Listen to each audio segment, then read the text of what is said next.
Imagine standing in the field at night where the rain falls sideways, and every droplet tastes like copper pennies.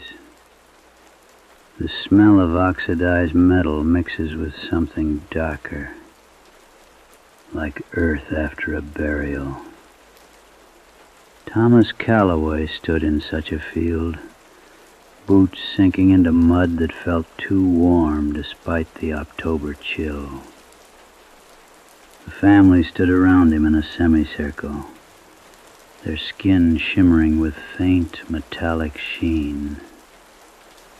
A young girl smiled with eyes that reflected moonlight like a deer's, but wrong, too knowing.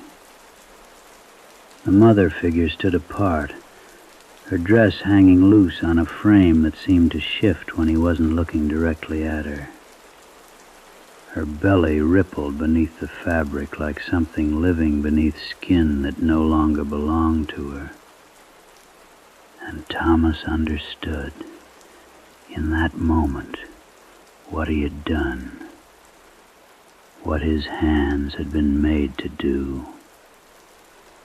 The realization settled into his chest like a stone dropping into still water, and the rain continued to fall on his shoulders, already coating him in a fine copper dust that he would never quite wash away.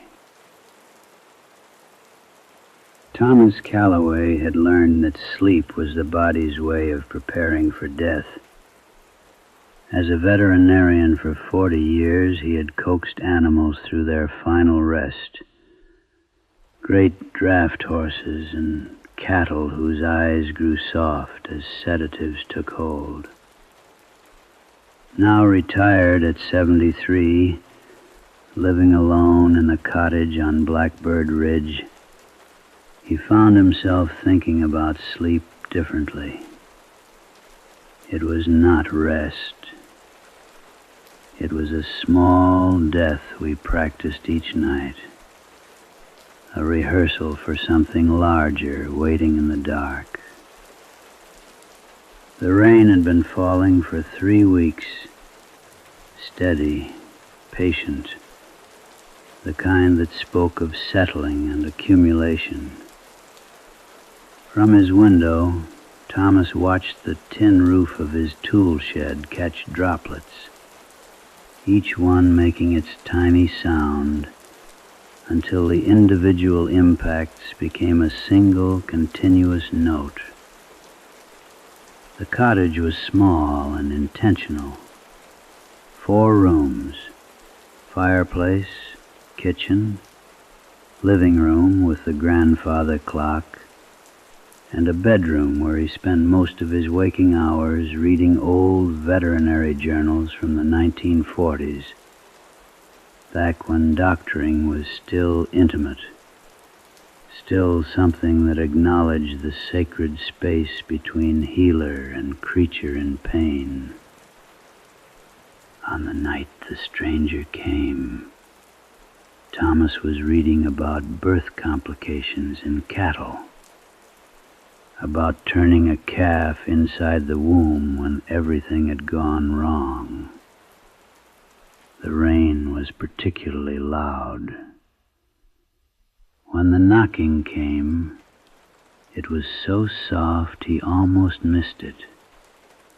Not a knock, but deliberate touches against the door, patient and unhurried.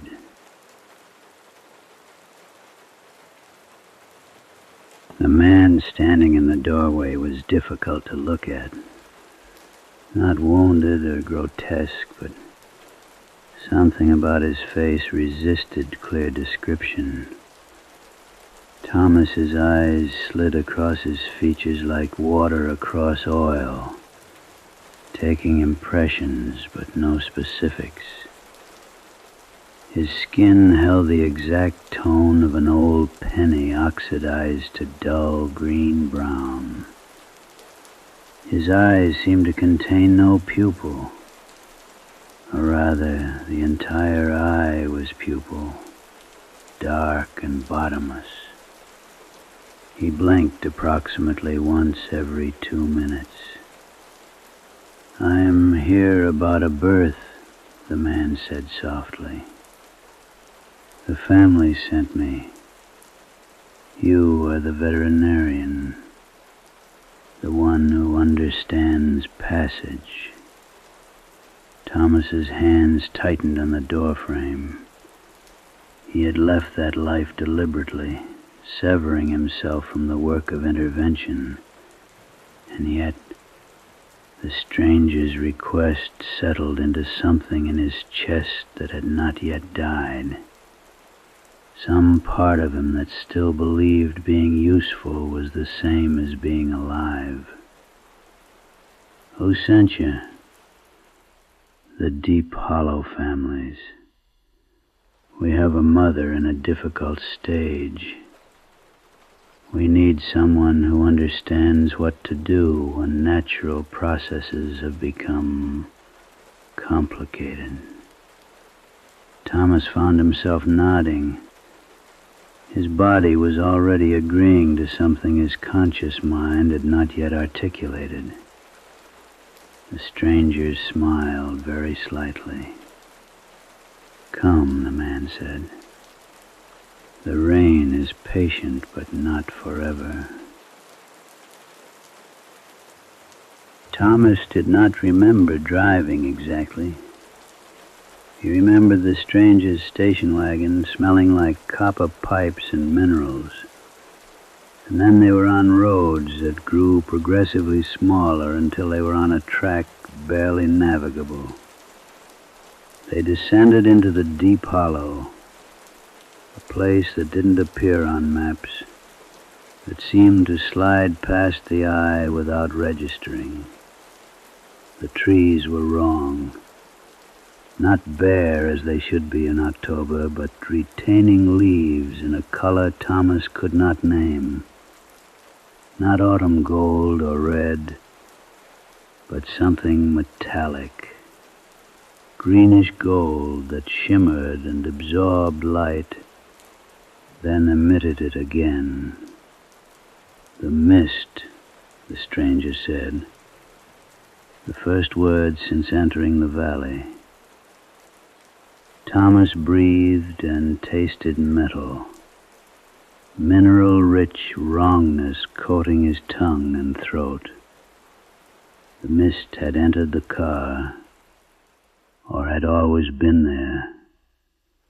It was not wet like fog, but like breathing in a place where air had been oxidized, reduced to mineral components, stripped of nitrogen and oxygen and left with only copper and iron. With each breath, Thomas felt less like a man moving through the world and more like a man being moved through it. The car came to rest without any conscious decision.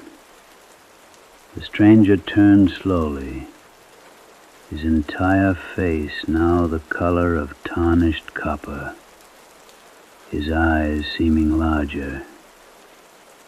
"Walk," he said, "up the rise. The house waits." The farmhouse appeared because his walking led him there, as if the path led inevitably in only one direction. The structure was ancient. A leaning thing made of wood turned the color of stone, and stone turned the color of bone. Every surface was covered in growth that glinted faintly, the texture of minerals being slowly integrated into living wood, as if the house itself was undergoing petrification. From every available surface hung copper wire and charms.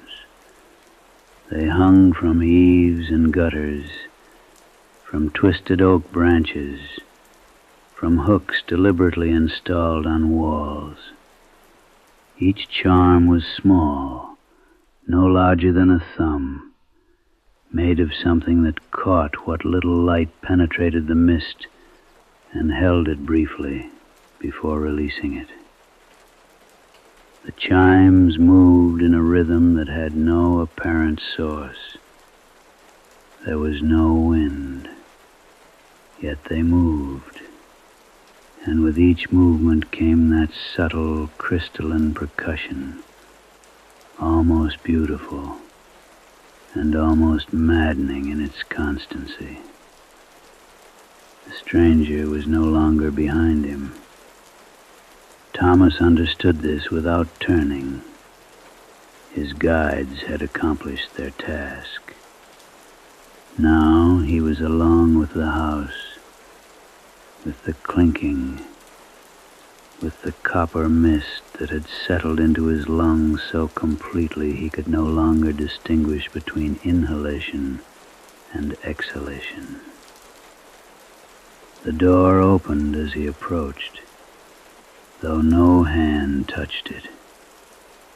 Inside, the air was different, warmer, thick with the smell of birth, amniotic fluid, blood, the opening of tissue that had never been opened before. But underneath, something else, the smell of a penny left in soil, the earth itself weeping copper. A woman stood in what had once been a living room, holding a kerosene lamp that cast dancing shadows. "You are the doctor," she said. "You are the one sent to help." Thomas did not remember agreeing, but his body nodded. They descended wooden stairs that creaked as if offended by his weight. The cellar was not dark. The copper mist provided luminescence between moonlight and the light of deep water. The walls were not stone or wood, but something amalgamated. Layers of mineral deposits, copper and iron and things without names, arranged in patterns that might have been accidental or conscious. The woman gestured toward a corner. Thomas moved toward it without willing himself. His body had become separate from his consciousness. On a pallet of animal hides lay the mother. She was not entirely human, though she retained enough of the form that the term might apply. Her body was extended beyond normal dimensions, swollen in ways suggesting final stage pregnancy. But her skin was no longer skin. It was something beginning to transform. In the copper mist light, Thomas could see branching patterns of copper wire running beneath her surface, visible as a luminescent network. Veins no longer carrying blood, but something metallic, something replacing her cellular structure with what could survive beneath the earth. Her eyes were open and tracked his movement with complete awareness. She was not sedated. She was present, watching with the intelligence of someone undergoing transformation she fully comprehended. There was no mercy in her gaze, only acknowledgement. "The ripening is advanced," the woman said softly.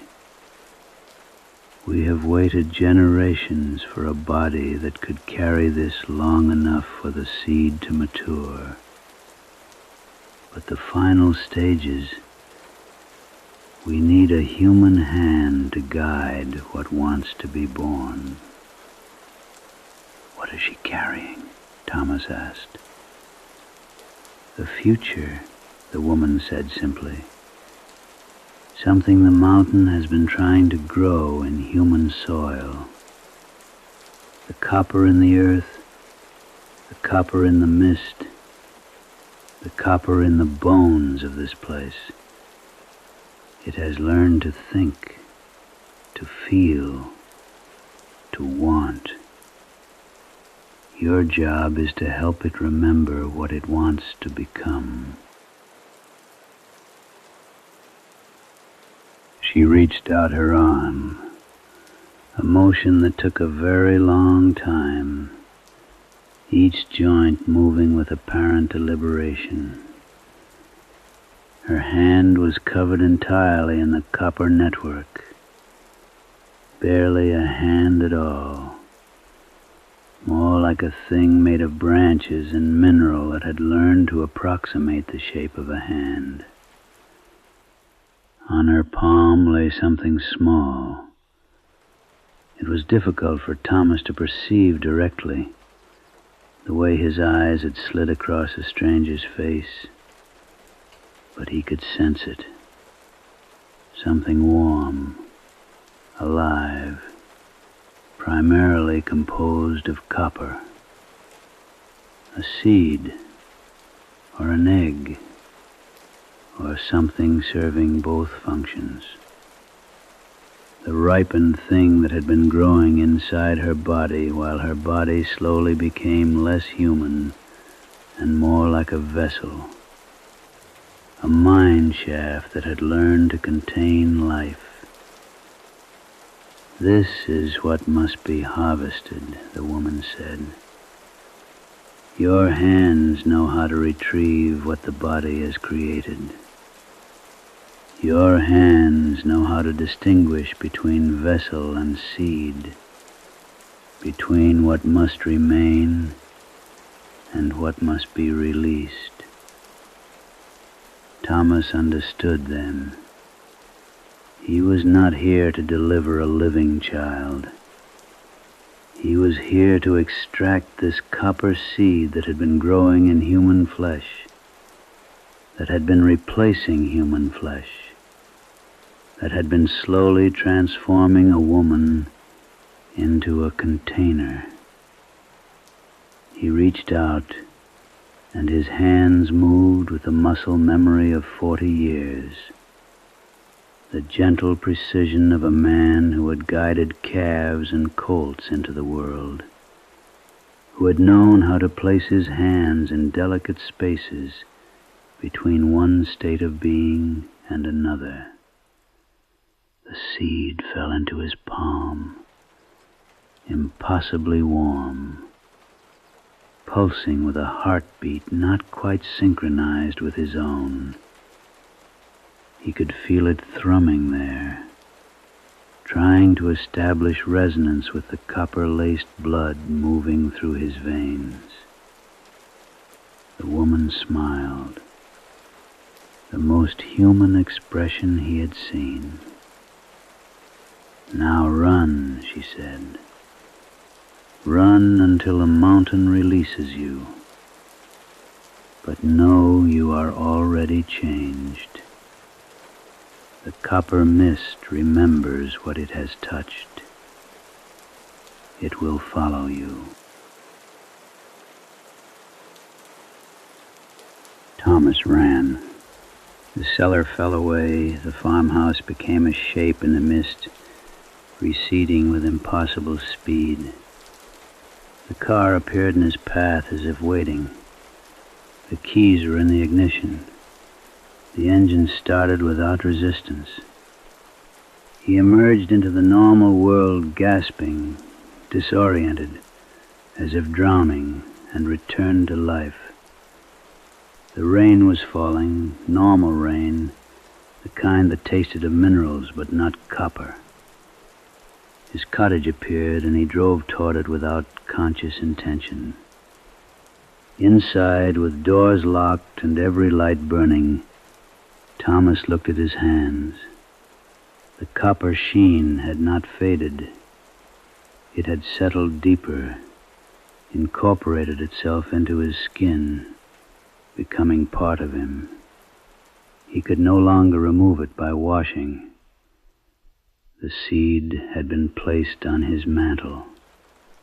He did not remember removing it from his pocket, but it was there, resting against a photo of himself from 30 years prior, when he had still believed that saving lives was the same as living. The seed had stopped pulsing. It lay inert but not dead, patient, waiting.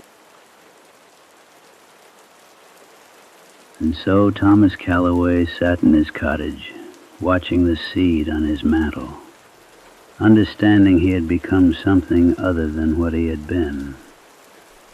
The copper mist had not remained in the valley. It had followed him, as promised, residing in the spaces between his cells, in the copper wire beginning to branch through his blood, in the slow replacement of everything he had been with something the mountain wanted him to become. The rain falls on his tin roof still. The grandfather clock ticks in his living room still. But now, listening to these sounds, he hears something underneath, like the clinking of 1,000 tiny charms, like the earth itself learning to think, learning to grow, learning to harvest what it has sown in human soil. If you taste metal on your tongue tonight, don't swallow. Just close your eyes and let the mountain take the weight. Some of us were chosen long before we were born to be vessels for what the earth is trying to become. And in the deep hollows of the world, in the places that don't appear on maps, in the copper-colored mist that settles over ancient farmhouses, the becoming continues. It has always been continuing. It will never stop. Thomas has learned to sleep again, but his sleep is different now. It is the sleep of something learning to transform, the sleep of patience and copper-deep change.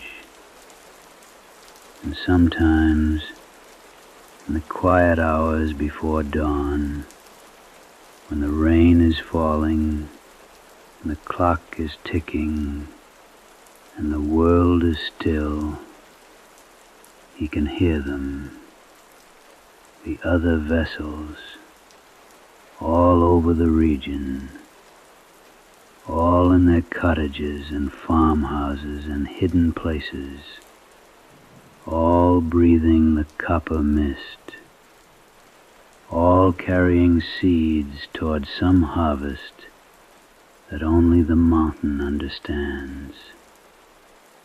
They are waiting, and the mountain, patient and ancient and aware, is waiting with them. Thank you for listening to Case File 075. Thank you for sitting with us in the dark, for letting the copper mist settle into your own lungs, for hearing the chiming of those distant charms in the spaces between your heartbeats. The mountains are full of stories like Thomas's, stories that live in the hollows and the hidden places, stories that have been waiting a very long time to be heard. And now that you have heard this one, it lives with you too, not as a burden, but as a companion, as something that understands what it means to transform slowly in the dark, while the rain falls and the clock ticks on. So close your eyes now. Let your breathing slow to match the rhythm of the rain. Let your heartbeat sync with the ticking of the clock. You are safe here in the darkness, safe in this moment between waking and sleep, between one day and the next. Sleep tight, dear listener, and if you dream of copper mist, of distant chimes, of a farmhouse leaning in the dark, know that the mountain is simply saying hello. Know that you are not alone in the night. We will see you again soon.